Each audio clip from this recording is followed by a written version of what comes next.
नमस्कार साथीहरू, म हो आयुष अनि स्वागत छ जेन्जी डिकोडमा। यो च्यानलमा हामी केवल समाचार सुन्दैनौँ, हामी समाचार पछाडि लुकेको वास्तविकता, समाजका प्रश्नहरू र भविष्यबारे कुरा गर्छौँ। आजको भिडियो मनोरञ्जनको लागि होइन, यो एउटा नेपाली युवाको कथा हो, एउटा सपना देखेको युवाको कथा हो, एउटा यस्तो घटना जसले हजारौं नेपालीहरूलाई सोच्न बाध्य बनाएको छ। गणेश नेपाली को थिए?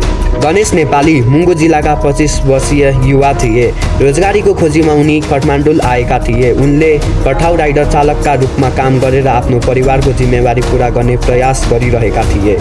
धेरै नेपाली युवाहरूको जस्तै उनको पनि सपना थियो परिवारलाई राम्रो जीवन दिने र राम्रो भविष्य बनाउने। भाग 2 घटनाको दिन। सार्वजनिक रूपमा आएका विवरण अनुसार घटना भएको दिन उनको मोटरसाइकल काठमाडौँ महानगर प्रहरीले बिल लक गरिएको थियो। त्यसपछि उनी र नगर प्रहरी बीच विवाद भयो।